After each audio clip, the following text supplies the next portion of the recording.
Voici venu le temps de territoire Sénat avec nos rubriques habituelles, l'interview politique dans un instant, l'œil de l'agenda. Saraya Rojek avec les titres de cette actualité politique parlementaire ce matin. Bonjour à tous et bienvenue dans cette édition. Une mobilisation policière exceptionnelle, c'est ce qu'annonce Édouard Philippe en vue de la manifestation de demain. 89 000 forces de l'ordre seront déployées dans toute la France. Le Premier ministre qui s'est exprimé hier devant les sénateurs, Emmanuel Macron, lui, parlera en début de semaine prochaine. Et dans ce contexte, le soutien des Français au mouvement des Gilets jaunes ne faiblit pas. Selon un sondage OpinionWay pour Public Sénat, les mesures annoncées par le gouvernement cette semaine interviennent trop tard. C'est ce que pensent 7 Français sur 10 selon notre sondage. Et puis au Sénat, le rejet du budget immigration sans surprise. Les sénateurs n'ont pas adopté les crédits asile et immigration dans le projet de loi de finances. Ils jugent la copie du gouvernement insuffisante pour lutter contre l'immigration irrégulière. Le grand oral d'Édouard Philippe devant les sénateurs. Le Premier ministre a défendu hier la réponse de son gouvernement face à la crise des Gilets jaunes. Édouard Philippe, qui à la tribune, a reconnu que les mesures annoncées ne répondent pas à la totalité des demandes des Français. Béatrice Faisan.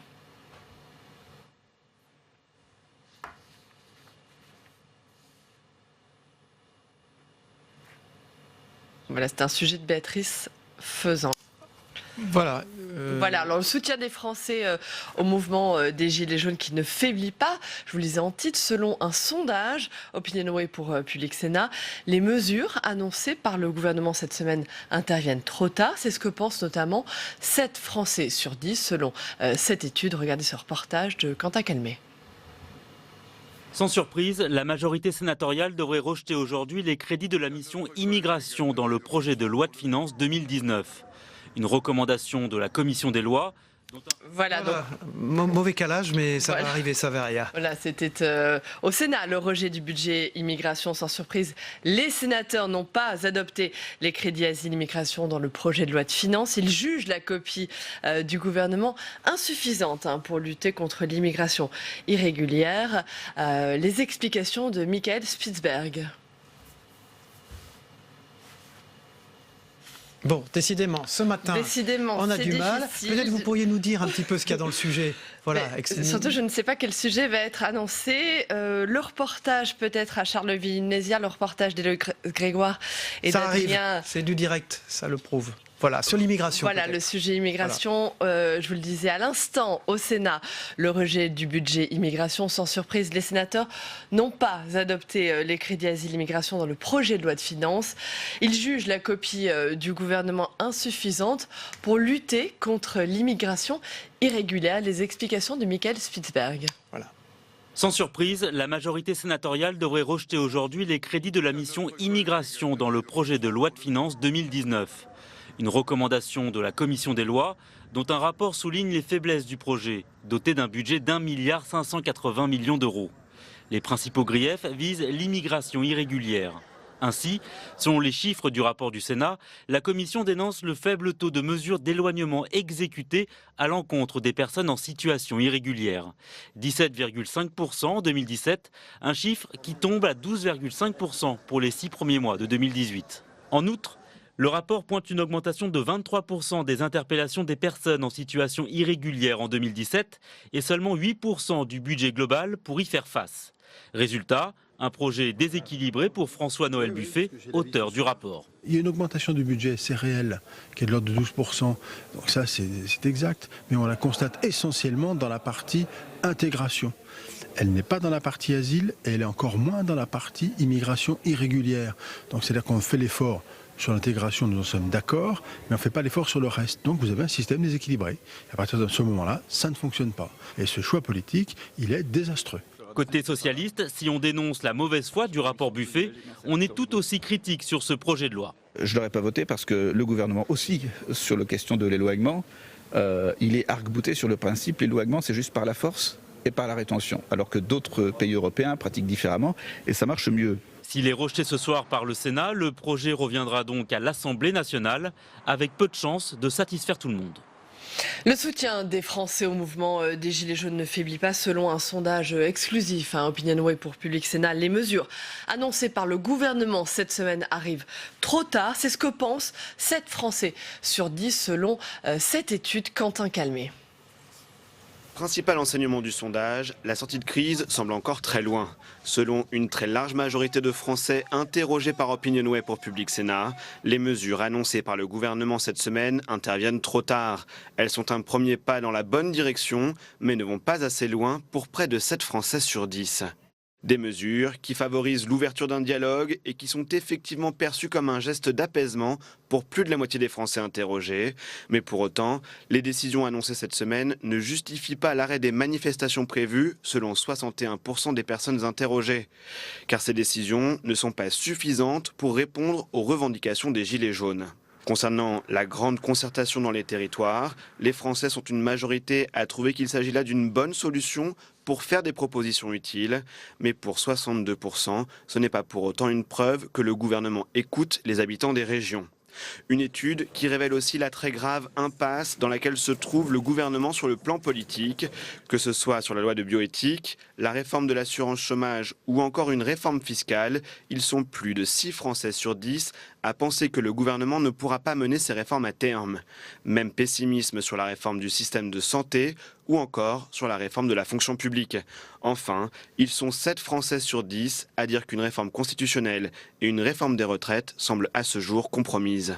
Voilà, avec une question, Savaria, qui se pose ce matin. Qui sont les Gilets jaunes ? Nos équipes, justement, sont allées à leur rencontre. Pas des casseurs ni des extrémistes, mais des Français qui travaillent et qui estiment vivre pauvrement. Certains ont même rencontré Emmanuel Macron lors de son itinérance mémorielle dans l'Est de la France. Et ils n'ont pas eu le sentiment d'avoir été écoutés. Regardez ce reportage à Charleville-Mézières d'Héloïse Grégoire et d'Adrien Develay. On leur dit, on a faim. Quel est le mec ici qui, à la fin du mois, le frigo vraiment plein? Je vois pas, il n'y a personne ici, je crois bien. Laurent manifeste devant la préfecture des Ardennes depuis le 17 novembre.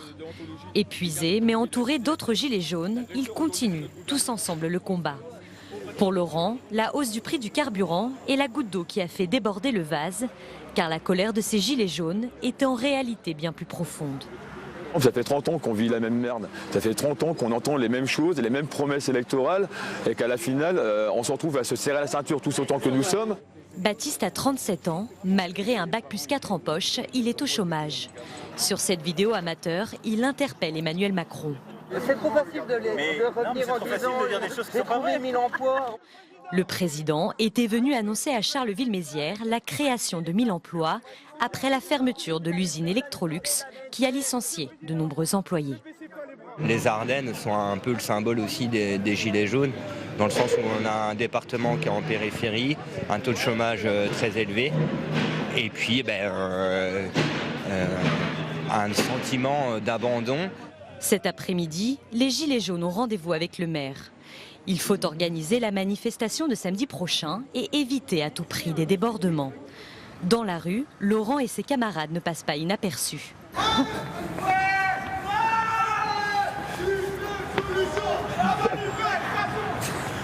À 42 ans, Boris Ravignon est maire de Charleville-Mézières. Ce jeune élu a travaillé à Bercy en même temps qu'Emmanuel Macron, alors ministre de l'économie. Les maires, comme Boris Ravignon le savent, les Gilets jaunes ont perdu confiance en leurs représentants. Pour lui, il est donc essentiel de maintenir le dialogue. On refuse la violence, mais par contre, on doit se parler. Si l'un des deux points n'est pas tenu, je suis désolé, mais j'ai peur que le mouvement parte dans une direction funeste pour notre pays. Après un dialogue franc avec le maire, les Gilets jaunes retournent au campement. Silence, s'il vous plaît. Bon alors, en gros, le maire va nous recevoir demain soir. Non, va venir ici. Nous recevons le maire demain soir à 19h30. D'accord. Pour parler justement de samedi.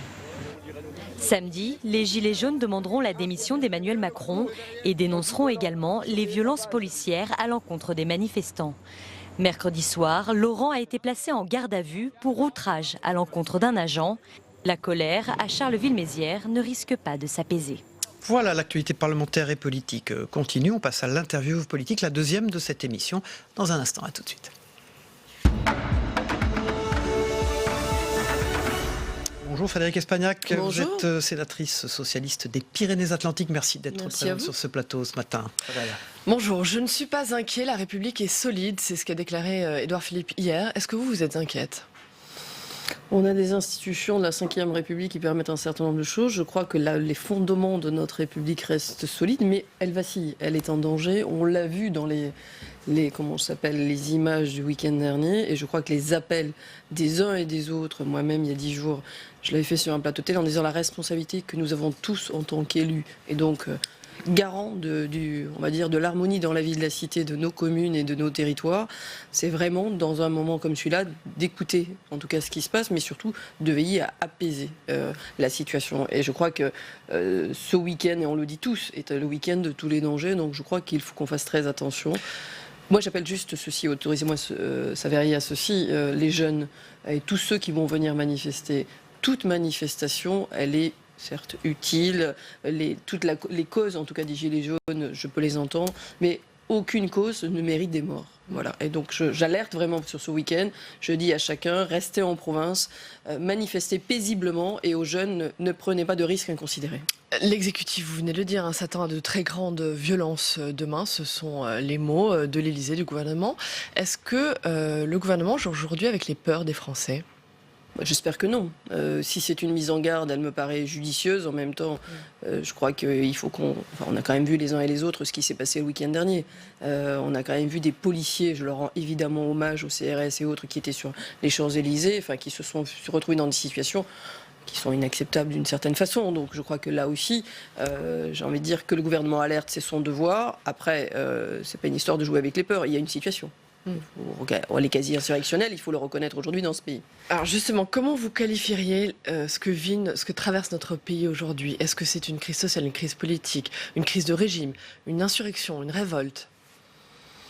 C'est une grosse crise sociale déjà très profonde, qui correspond, la question n'est pas de pointer Emmanuel Macron uniquement, c'est l'accumulation de politiques qui ont été menées globalement depuis 20-30 ans, de la RGPP de Nicolas Sarkozy, je le vois bien dans mon département, sur les services publics. On a fermé les gendarmeries, on a fermé des maternités à Orthès et Oloron. Enfin, il y a plein de choses. C'est aussi la responsabilité du quinquennat de François Mais Hollande. c'est un ensemble. Et c'est bien ce que je dis. C'est 30 ans de politique publique qui, indéniablement, font qu'aujourd'hui, on a des gens qui travaillent et qui ne vivent pas. Quand j'entends certains, même des ministres qui nous disent aujourd'hui, ou le Premier ministre qui nous parlait dans son discours hier, mais à la moitié du mois. Non, c'est pas à la moitié du mois. C'est le premier du mois. Ils sont déjà plus rien sur leur compte et potentiellement ils ont encore des factures du mois précédent ou des mois antérieurs à payer. C'est ça le problème aujourd'hui. On a des femmes seules avec enfants qui n'arrivent pas à survivre. On a des retraités qui ont travaillé toute leur vie qui sont à 300, 400 euros dans le monde agricole. Oui, de la décence dans un pays comme le nôtre. C'est pas acceptable sur le fond. Donc l'accumulation est quelque part, ça a été la goutte d'eau.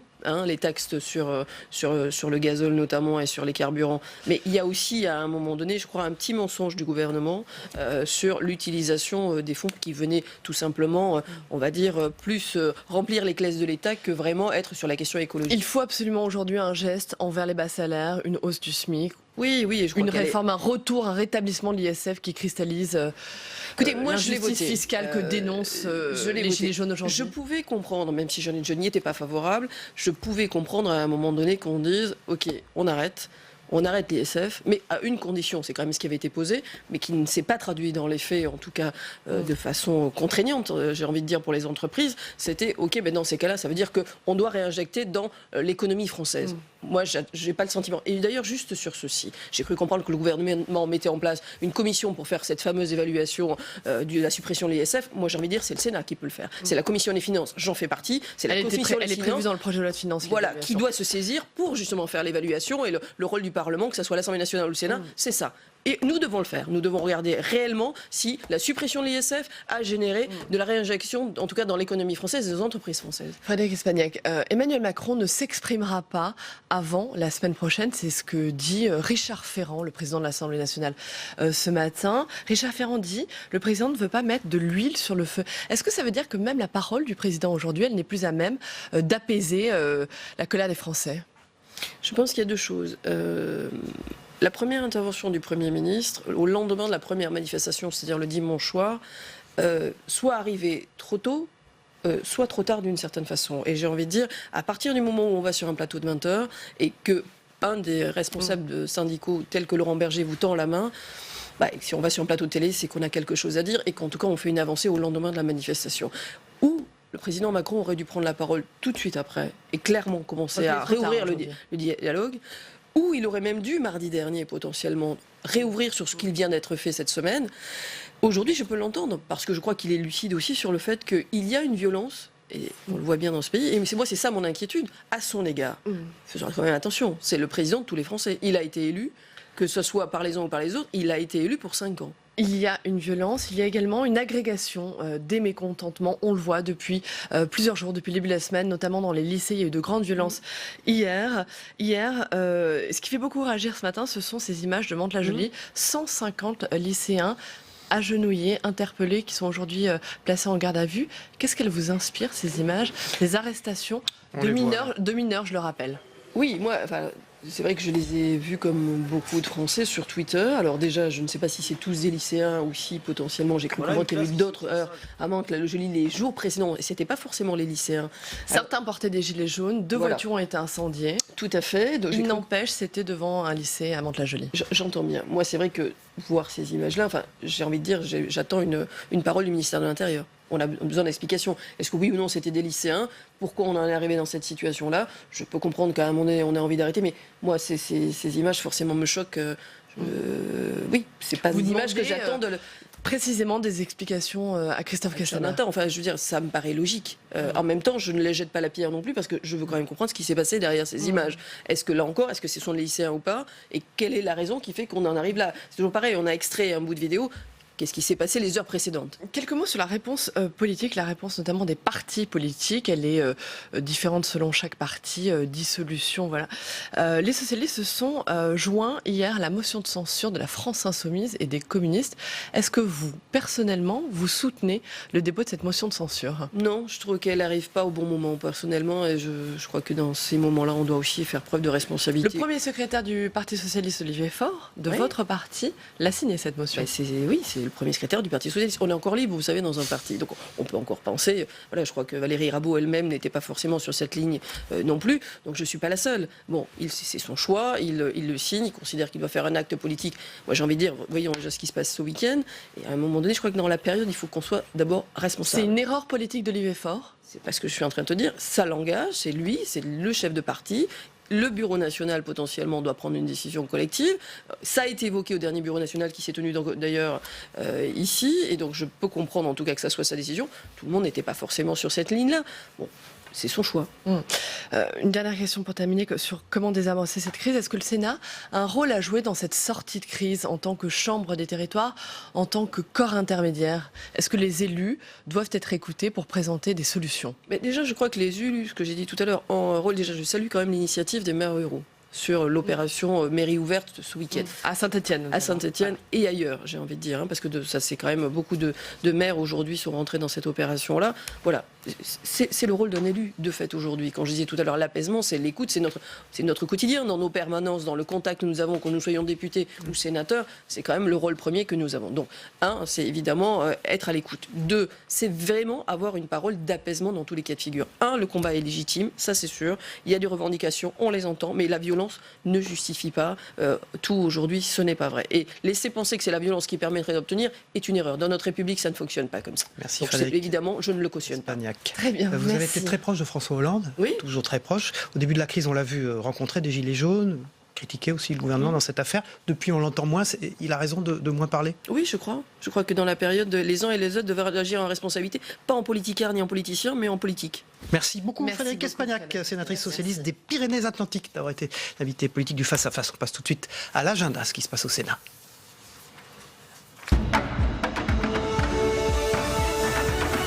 Voilà, il s'en passe des choses, Saveria, et vous savez tout. Il faudra suivre dès ce matin, bien sûr, la reprise de l'examen du projet de loi de finances dès 9h30 en séance. La discussion des missions et des articles rattachés, reportés. À noter que le Sénat ne siégera pas demain en raison des événements et de la mobilisation prévue à Paris. mardi, la semaine prochaine, à partir de 14h30, le projet de loi de finances, le budget 2019 devrait être voté dans son ensemble. Et puis également, à suivre en séance mardi prochain à 14h30, une proposition de résolution présentée par Bruno Retailleau, le patron des sénateurs Les Républicains, sur le port du voile intégral dans l'espace public. Voilà, et vous allez examiner tout ça et on en reparlera bien sûr dans Territoire Sénat. Dans un instant, c'est bien Quentin Calmet. On l'écoute, on le voit dans un instant. Il y a eu le petit générique. Bonjour Quentin. Bonjour le Cyril. Tweetman. C'est moi. Voilà, on va vous écouter, vous voir.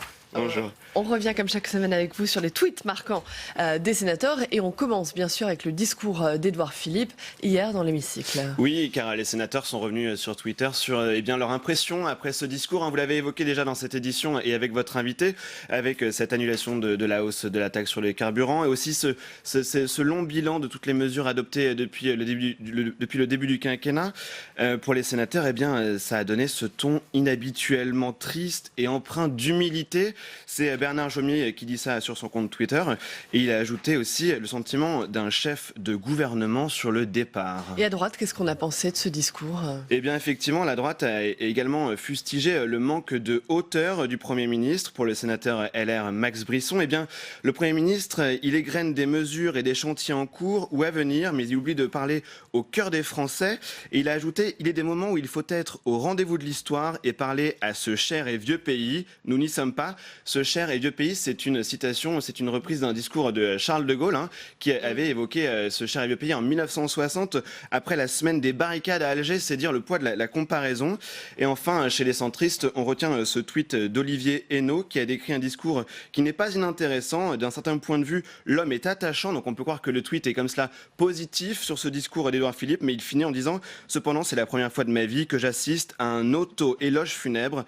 Les mots sont forts, on le voit, plusieurs sénateurs évoquent le fait que ce soit bientôt la fin de ce gouvernement Édouard Philippe. » Alors bien sûr, la crise actuelle que traverse notre pays a été au cœur, on l'a vu, des messages des sénateurs. Les Gilets jaunes ont d'ailleurs été reçus au Sénat cette semaine. Tout à fait, et les sénateurs sont revenus sur leur compte Twitter sur cette rencontre qui avait lieu ici au Palais du Luxembourg. Par exemple, Marie-Pierre de la Gontrie qui a posté quelques photos. L'idée, c'était d'entendre la parole de ces Français directement ici au Parlement, en essayant au passage de réduire le fossé entre les citoyens et leurs parlementaires, car on le voit avec cette crise depuis 3 semaines.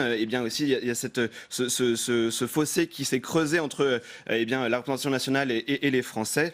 Et donc l'idée, c'était d'entendre une maman célibataire, un salarié aux petits revenus, et que les Gilets jaunes puissent raconter leur immense colère, leur soif de justice fiscale et sociale, comme l'a décrit le compte des sénateurs communistes, et à la clé des échanges parfois tendus, mais avec beaucoup aussi de franchise. Des Gilets jaunes qui ont d'ailleurs eu des difficultés à entrer dans le Sénat. Oui, c'est ce que raconte Esther Benbassa sur son compte Twitter.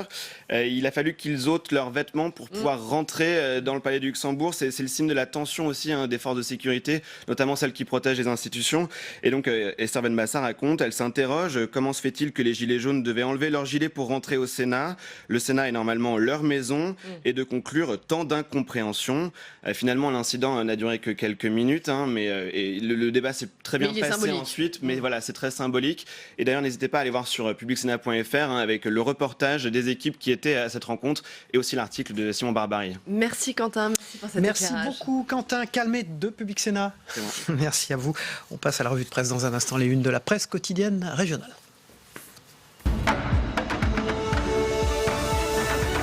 Voilà, Saveria avec à la une de La Voix du Nord, la fièvre jeune ce matin. C'est une fièvre, la fièvre jeune, une fièvre qui se répand et qui touche maintenant la jeunesse française. Près de 300 lycées, collèges perturbés ou bloqués hier, plus de 700 interpellations dans tout le pays. À Mantes-la-Jolie notamment, 153 jeunes arrêtés, 122 placés en garde à vue. Ces arrestations, dont les images suscitent ce matin une vive émotion, on peut y voir des jeunes agenouillés, mains en l'air, ont eu lieu après de nouveaux incidents près du lycée Saint-Exupéry. Ces lycéens appellent à l'abandon des réformes du bac, du lycée, de la voie professionnelle, de Parcoursup. Certains portaient hier des gilets jaunes. Voilà, à la une de Ouest France, le plus grand quotidien français, c'est ce que la France rurale a sur le cœur ce matin. Ouest France qui vous propose un grand reportage dans le centre de la Bretagne. Là-bas, la colère des Gilets jaunes est forte, la mobilisation importante. Là-bas, les communes se meurent, les commerces tentent de survivre et les petits salaires sont nombreux. Les élus locaux affichent d'ailleurs leur solidarité avec les habitants. Les Gilets jaunes disent qu'ils seront mobilisés encore à Noël et après. À la une de l'Union de Reims, les extrêmes en embuscade ce matin. Le mouvement des Gilets jaunes veut avancer sans les partis politiques traditionnels. Pourtant, la France insoumise de Jean-Luc Mélenchon, le Rassemblement national de Marine Le Pen veulent capitaliser sur cette révolte pour Marine Le Pen. Il faut dissoudre l'Assemblée nationale pour qu'il y ait de nouvelles élections à la proportionnelle. Même option pour Jean-Luc Mélenchon. On termine avec les enfants du monde à la une de la nouvelle République du Centre-Ouest. C'est l'histoire du jour. Ça se passe au collège Colbert de Châteauroux. Des jeunes enfants de langue maternelle étrangère qui apprennent le français. Ceci bien sûr dans un but d'intégration. Le gouvernement avait doublé l'année dernière les heures de cours de français pour les étrangers. Merci beaucoup Saveria. On vous retrouve lundi. Pour ma part, demain matin à 7h30, je vous présenterai Territoire d'info avec les meilleurs moments des interviews politiques de la semaine. Dans un instant, c'est la météo des territoires que vous attendez. Le temps qu'il fait en France, vous verrez, ça ne s'améliore pas. Et dans les territoires français d'outre-mer, bien sûr. Et puis le Zap Matin de Christophe Combarieux avec ce qui s'est passé dans les autres matinales d'info également ce matin et les JT hier au soir. Merci Saveria. Très bonne journée, très bon week-end. À bientôt. Au revoir. Au revoir. La météo vous est présentée par l'Assemblée des départements de France.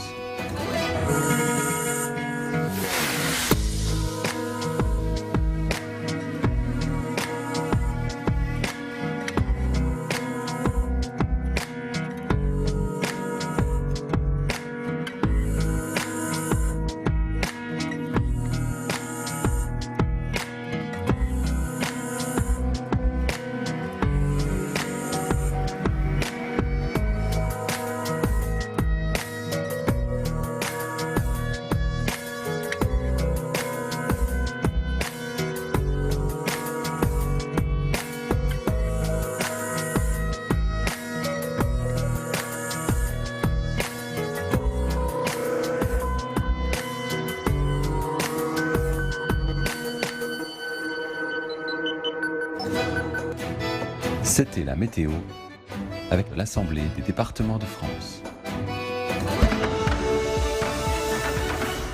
Il n'y a aucune cacophonie, Monsieur Boulot. Cette taxe n'est pas dans le budget 2019. Elle est annulée. Point.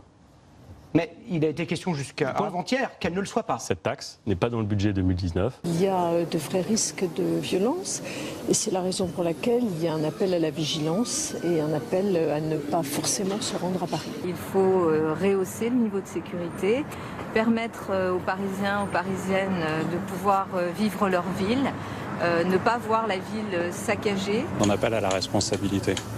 Que les responsables politiques de ce pays comprennent qu'on ne peut pas laisser ces factieux continuer à menacer la République, vouloir tuer des femmes, des hommes qui, au fond, incarnent la République parce qu'ils sont policiers. Le gouvernement va mobiliser des moyens exceptionnels qui s'ajouteront aux 65 000 forces de sécurité qui seront déployées dans toute la France. Il doit partir, Édouard Philippe. Écoutez, c'est pas à moi de le dire, je déteste appeler à la démission tel ou tel. Ce que j'ai constaté en tout cas au Sénat, c'est que la flamme, le cœur n'y était plus.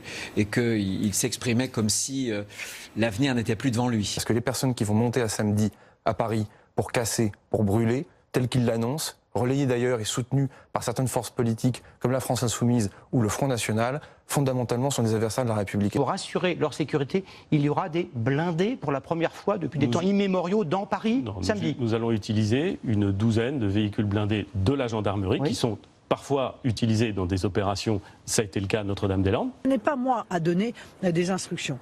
Évidemment, tout le monde a appelé à ce qu'il n'y ait pas de violence. Il faut arrêter avec ça. Car qui a jeté des millions de Français dans la rue? C'est eux. Nous avons en face de nous des gens qui ne sont pas là pour manifester, mais qui sont là pour casser. Et nous voulons faire en sorte de ne pas leur laisser les mains libres. On va sûrement aller encore plus loin, mais le premier acte est posé. Où est-ce qu'il faudra aller encore plus loin? C'est pas à moi de vous le dire, je pense que le président devra s'exprimer. Est-ce qu'il faut baisser l'impôt sur le revenu pour tout le monde? Au peuple de France. Est-ce qu'il faut baisser les impôts pour tout le monde? Pour tout le monde, sûrement pas. Nous avons mobilisé un nombre considérable de forces de l'ordre, 8 000 à Paris.